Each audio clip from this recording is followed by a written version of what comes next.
Olá pessoal, bem-vindos ao canal Decodificando o Sistema, e hoje trago mais notícias para a maioria de nós. E como vocês já viram no título, está vindo uma crise em 2020. E digo para a maioria porque de fato há uma minoria bastante inteligente que sabe e pode se beneficiar disto para fazer grandes fortunas. E para falar a verdade, a maioria dos tubarões tem a sua fortuna graças às crises. O JP Morgan, o maior banco dos Estados Unidos, e Roubini, um dos economistas mais respeitados do mundo, estão prevendo uma crise mundial em 2020. O Roubini também é conhecido por prever a crise de 2008, no entanto, estes diferem na gravidade da crise. O Roubini diz que será pior e mais longa do que a de 2008, e o JP Morgan diz que será menos grave e mais curta. O JP Morgan obtém sua previsão a partir de uma série de variáveis como a extensão da expansão econômica, a duração potencial da próxima recessão, o grau de alavancagem dos agentes, valorização de preços dos ativos e o nível do desequilíbrio em inovação financeira prévio no começo da crise.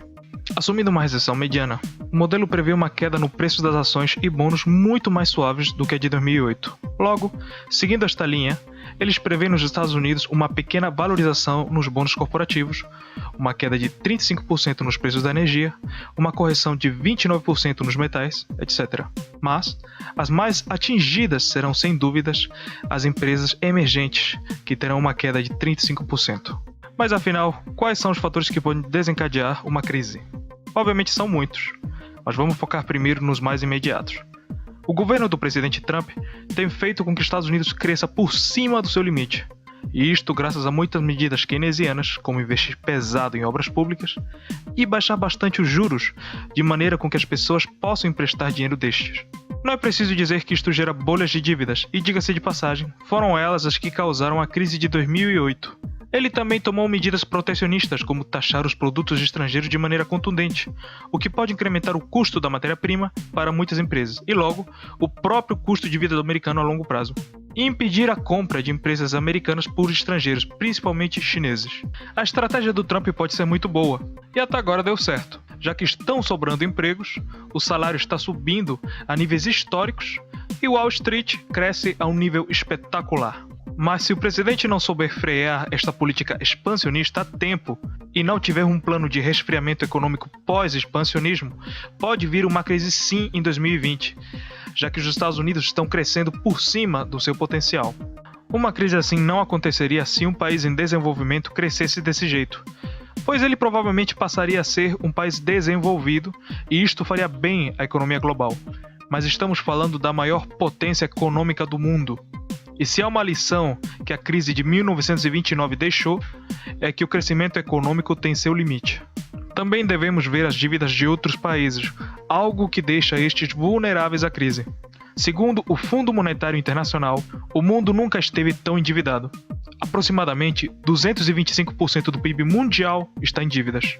Na crise de 2008, os juros dos bancos na maioria dos países estavam em níveis muito baixos, e isto fez com que a massa ficasse endividada, desequilibrando a economia em muitos países. O Banco Central Europeu, por exemplo, está estudando deixar de comprar dívidas em 2019. Outro fator é o preço do petróleo, já que existe um medo por parte dos investidores neste caso. Alguns afirmam que em pouco tempo o barril pode chegar a $100, o que seria bastante dramático. Mas neste caso, há várias pressões, dentre elas geopolíticas. Sabemos que a longo prazo este vai acabar, e a indústria precisa se mobilizar para ter preparado um futuro sem este.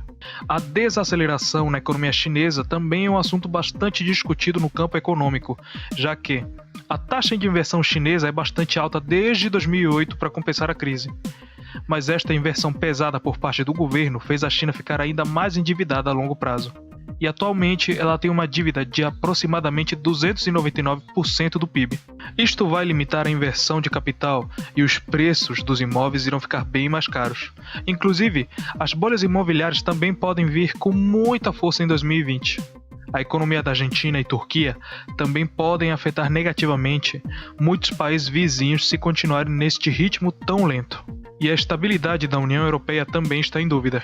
E claro, não podemos deixar de falar no protecionismo econômico usado pelas potências que acabou desatando uma guerra econômica, que a longo prazo só vai deixar perdedores. Obrigado por assistir o vídeo até o fim, não se esqueça de deixar seu like, compartilhar este vídeo, se inscrever e ativar o sininho.